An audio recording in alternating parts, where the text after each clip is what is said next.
Hi YouTube, Darth here. This is Yes or No, a weapon review series where I give a clear and concise answer as to what weapons you should be using in Battlefield 4. I had a surprising number of requests for today's weapon, the Ace-23. I kinda wonder if it's just because you like hearing the sound of my voice, or you just want to hear me talk about your favorite weapon. I don't actually think it's possible to go wrong with the Ace-23, but should you be using the Ace-23, yes or no? Yes. Did you expect me to say, oh hell no? I think it's pretty obvious that the Ace-23 is one of the top tier weapons in Battlefield 4. While I don't think that there is a best weapon in Battlefield 4, this is certainly one of the most effective weapons in its intended engagement range. Let's check out the reasons why. At 36 rounds with 1 in the chamber, the Ace-23 has 5 rounds more than your typical assault rifle in Battlefield 4. When the game launched, this was the same as the rest, but last year's patches increased it to 35 per magazine to match the magazine size of its real-life counterpart, the Galil Ace-23. Needless to say, this is a distinct advantage it has over other assault rifles. Firing at 770 rounds per minute, the Ace-23 is just a notch above the M416 and L85A2. This advantage is very slight, as in many cases it's less than a 30 millisecond difference in the time to kill. This means that the difference in the game simulation can be imperceptible.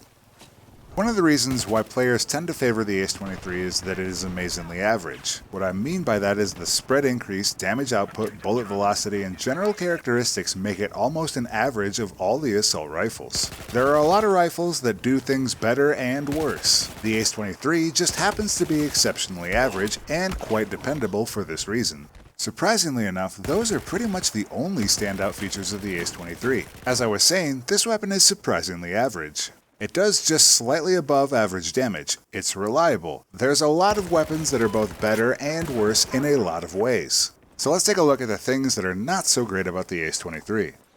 Among the assault rifles, the Ace-23 has the third highest first shot recoil multiplier at 2.25 times. This means that the weapon is going to kick pretty hard after firing that first shot. Combined with a somewhat high 0.36 upward recoil, this weapon can be hard to manage if you're not ready for it. If you throw on a heavy barrel, that initial kick gets even stronger. That's pretty much the only disadvantage of the Ace-23. I could talk about the slightly longer reload times, but in reality, those are again very average for assault rifles. The lack of negative features that detract from the Ace-23 is probably another reason why players very much prefer the weapon. With enough practice, this very consistent weapon can become very powerful.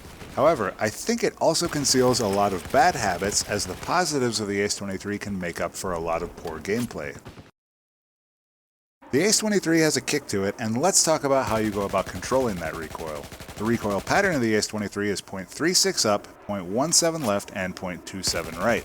With a first shot multiplier of 2.25, the first shot of any burst is going to have quite a strong kick to it. So with that in mind, the recoil of the weapon is going to take it roughly up and to the right. To counter the weapon, you'll want to pull in the opposite direction, down and to the left. The Ace-23 is somewhat forgiving of long bursts in close quarters if you can manage this level of control. At longer distances, you'll need to burst the weapon. You'll want to get yourself in the habit of firing roughly 5 to 6 round bursts with the Ace-23. On normal, the Ace-23 is lethal in 5 shots, but when you're starting to use this weapon, it's probably going to take a bit more than that. Longer bursts are not a terrible idea with the Ace-23, particularly because of that punitive first shot multiplier. Again, just don't get into a bad habit by hosing the weapon. The Ace-23 is probably one of the most, if not the most adaptable weapon in the game. It's competent at long range, excellent at mid-range, and can hang in there in close range. You'll still lose to weapons with faster times to kill at short range, and in the long game there are better choices. But if you want a very average weapon for all situations, the Ace-23 is certainly a great choice. The Ace-23 does have a bit of a reload time, so you'll want to be mindful of that as you cut through enemy after enemy with the 35 round magazine. If you completely let go of control, you'll find yourself with a pretty hefty 3.4 second reload time, which can actually get you killed. You know, if there are actually enemies remaining after the previous 36 bullets. To take full advantage of the weapon, you should consider stopping and shooting whenever possible. Obviously in close range this will be a bit less of an option, and you'll probably want to consider hip firing if the enemy is extremely close. Keep in mind that this is not the best weapon in the world for hip fire, but it's not the worst either. Finally, a bit of warning on the Ace-23. If you're new to the game, you might want to skip playing with this weapon until you've learned some of the core mechanics of the gun system. I find that I get incredibly lazy with the Ace-23 and the gun will make up for a lot of poor play on my part. For example, I'll frequently find myself hosing bullets with this weapon where bursting would have been more appropriate. You can very easily get into very bad habits with an otherwise capable weapon. That being said, if you come back to this weapon and master the recoil, it can be a reliable tool. So reliable that some players never use anything else. Let's talk attachments for the Ace-23, and I had to dig deep into the numbers to try to come up with a suitable set of attachments for this weapon. Firstly, I wanted to give you guys more than just what feels right for me in this case, and secondly, I wanted to avoid eating crow on what is a very popular weapon in competitive and number crunching circles. There are a lot of viable options on the Ace-23. You can get away with pretty much anything you want. First up, I checked in with the most popular setups by cross-referencing leaderboards on BF4stats.com with Battlelog. This suggested that the most popular loadout among the top users is a red dot sight, laser sight, stubby grip, and heavy barrel. But it definitely wasn't universal, and I'll dive in deeper, but let's talk about what I tended to favor. For my sight, I used the Coyote. Arguably, this is the best sight in the game, and particularly because of the high first shot recoil on the Ace-23, going any higher than the red dot territory is not particularly useful. The gun's not amazing at long range, and the value of using higher magnification sights is very low, so tried and true Coyote for this one. For the accessory, I chose the laser sight. I think I mentioned just about every time I do one of these reviews that there isn't enough variety among the accessories to really warrant not running a laser sight. In the case of the Ace-23, the laser sight gives the weapon just a little more oomph in the close game where it's not particularly amazing. As always, just remember to turn your laser off when you aim downrange. Now we're getting into the attachments where I had to do a lot of trial and error, reading, number crunching, and research. The barrel and grip are probably two key components of just about any weapon, and particularly I'll talk about why I made my personal choices on the Ace-23. For the barrel, I went with the heavy barrel.